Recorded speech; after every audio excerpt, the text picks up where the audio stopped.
Book 1, Sections 6 through 9. Section 6. But that those who take the opposite view have, in a certain way, right on their side, may be easily seen. For the words slavery and slave are used in two senses. There is a slave or slavery by law as well as by nature. The law of which I speak is a sort of convention, the law by which whatever is taken in war is supposed to belong to the victors. But this right many jurists impeach, as they would an orator who has brought forward an unconstitutional measure.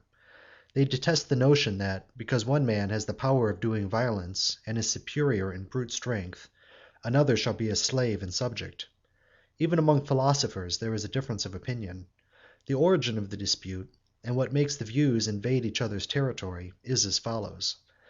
In some sense virtue, when furnished with means, has actually the greatest power of exercising force, and as superior power is only found where there is superior excellence of some kind, power seems to imply virtue, and the dispute to be simply one about justice, for it is due to one party identifying justice with goodwill, while the other identifies it with the mere rule of the stronger.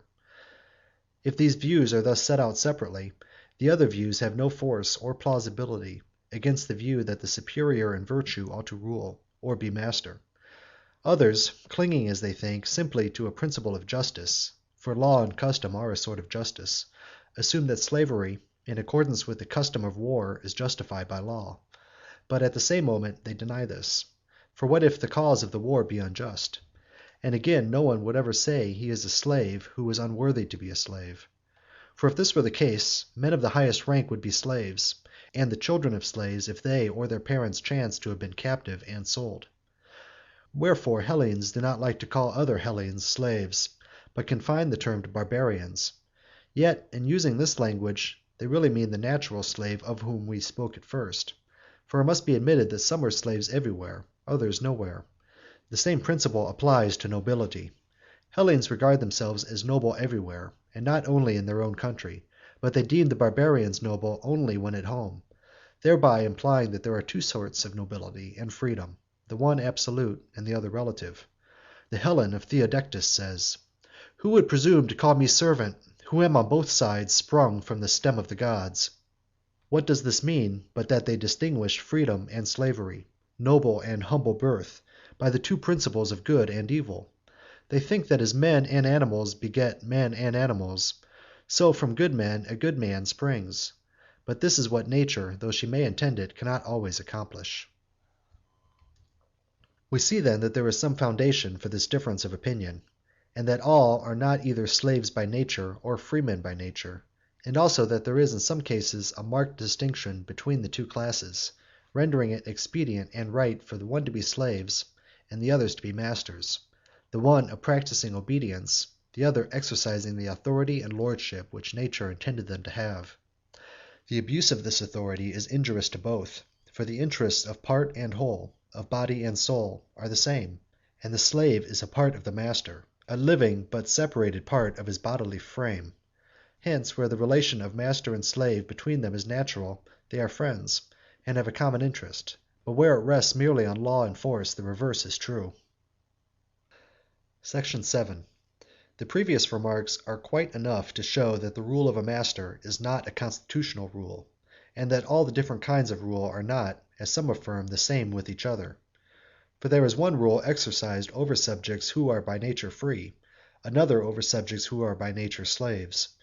The rule of a household is a monarchy, for every house is under one head, whereas constitutional rule is a government of free men and equals. The master is not called a master because he has science, but because he is of a certain character, and the same remark applies to the slave and the freeman. Still there may be a science for the master, and science for the slave.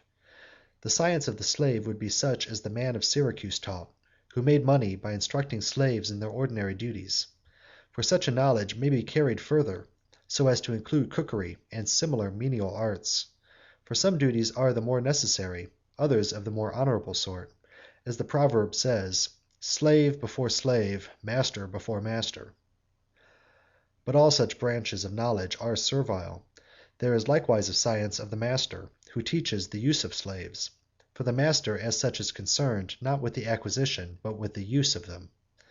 Yet this so-called science is not anything great or wonderful, for the master need only know how to order that which the slave must know how to execute. Hence those who are in a position which places them above toil have stewards who attend to their households, while they occupy themselves with philosophy or with politics. But the art of acquiring slaves, I mean of justly acquiring them, differs both from the art of the master and the art of the slave, being a species of hunting or war. Enough of the distinction between master and slave. Section 8. Let us now inquire into property generally, and into the art of getting wealth, in accordance with our usual method, for a slave has been shown to be a part of property. The first question is whether the art of getting wealth is the same with the art of managing a household, or a part of it, or instrumental to it, and if the last, whether in the way that the art of making shuttles is instrumental to the art of weaving, or in the way that the casting of bronze is instrumental to the art of the statuary. For they are not instrumental in the same way, but the one provides tools and the other material, and by material I mean the substratum out of which any work is made. Thus wool is the material of the weaver, bronze of the statuary. Now it is easy to see that the art of household management is not identical with the art of getting wealth, for the one uses the material which the other provides. For the art which uses household stores can be no other than the art of household management. There is, however, a doubt whether the art of getting wealth is a part of household management or a distinct art. If the getter of wealth has to consider whence wealth and property can be procured, but there are many sorts of property and riches, then are husbandry, and the care and provision of food in general, parts of the wealth-getting art or distinct arts. Again, there are many sorts of food, and therefore there are many kinds of lives both of animals and men. They must all have food, and the differences in their food have made differences in their ways of life. For of beasts, some are gregarious, others are solitary. They live in the way which is best adapted to sustain them, accordingly as they are carnivorous, or herbivorous, or omnivorous. And their habits are determined for them by nature in such a manner that they may obtain with greater facility the food of their choice. But as different species have different tastes, the same things are not naturally pleasant to all of them. And therefore the lives of carnivorous or herbivorous animals further differ among themselves. In the lives of men, too, there is great difference. The laziest are shepherds, who lead an idle life and get their subsistence without trouble from tame animals. Their flocks having to wander from place to place in search of pasture, they are compelled to follow them, cultivating a sort of living farm. Others support themselves by hunting, which is of different kinds. Some, for example, are brigands; others, who dwell near lakes or marshes or rivers or a sea in which there are fish, are fishermen; and others live by the pursuit of birds or wild beasts.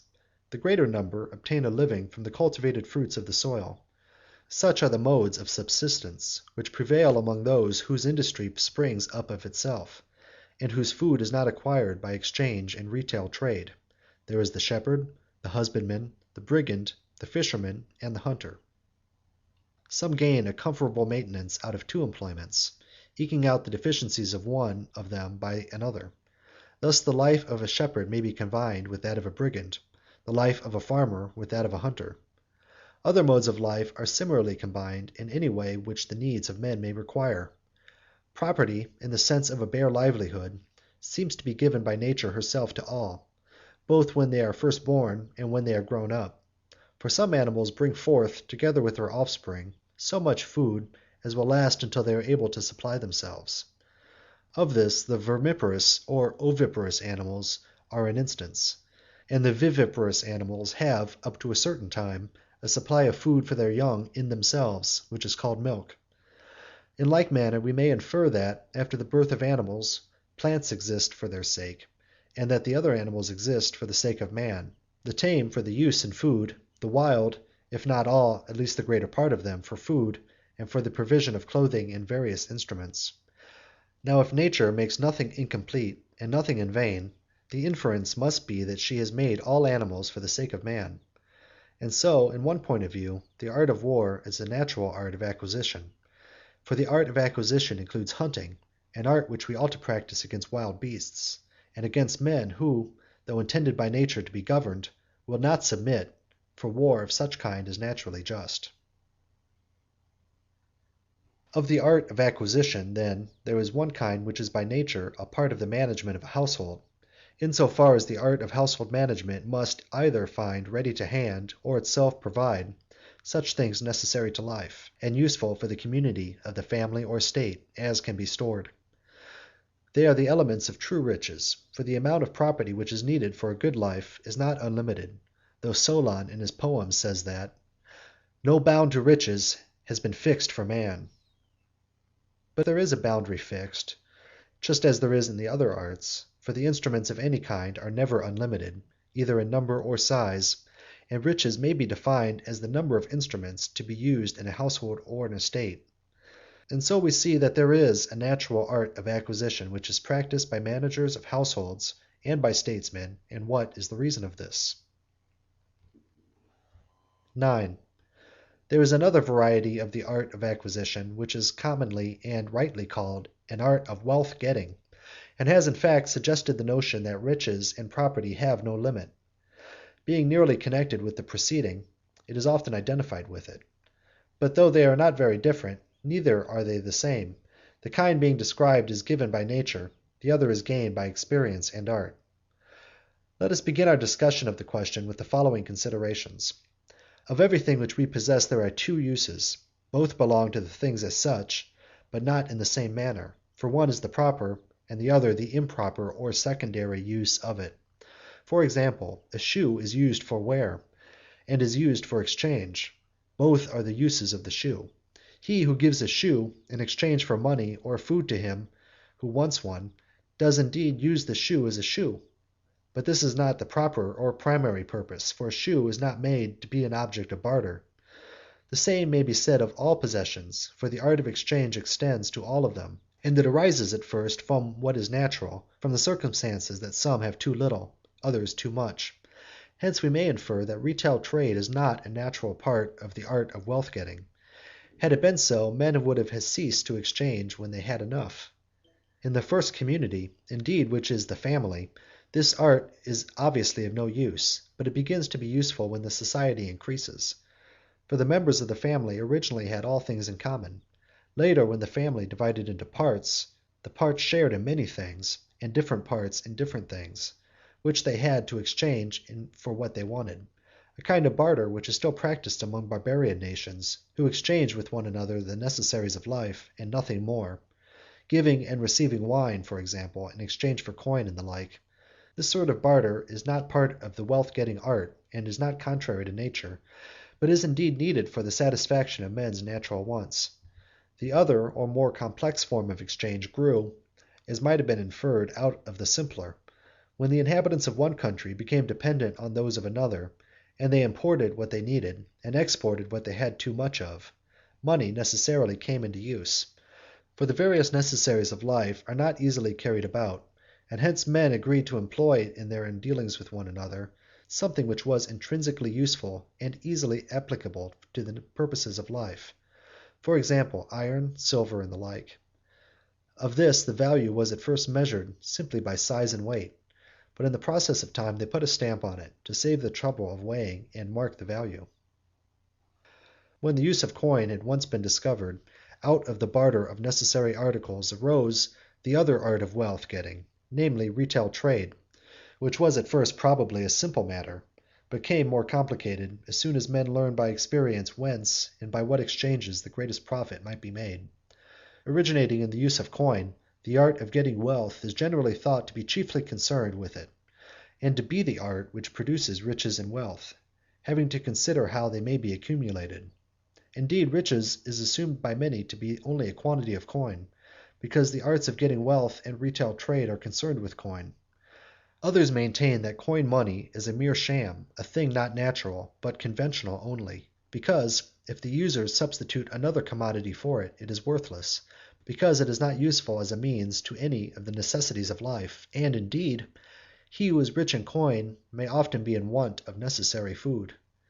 But how can that be wealth, of which a man may have a great abundance and yet perish with hunger, like Midas in the fable? whose insatiable prayer turned everything which was set before him into gold. Hence men seek after a better notion of riches and the art of getting wealth than the mere acquisition of coin, and they are right. For natural riches and the natural art of wealth getting are a different thing. In their true form they are part of the management of a household, whereas retail trade is the art of producing wealth, not in every way but by exchange. And it is thought to be concerned with coin, for coin is the unit of exchange and the measure or limit of it. And there is no bound to the riches which may spring from this art of wealth getting. As in the art of medicine there is no limit to the pursuit of health, as in the other arts there is no limit to the pursuit of their several ends, but they aim at accomplishing their ends to the uttermost. But of the means there is a limit, for the end is always the limit. So too, in this art of wealth getting there is no limit of the end, which is the riches of the spurious kind, and the acquisition of wealth. But the art of wealth getting, which consists in household management, on the other hand, has a limit.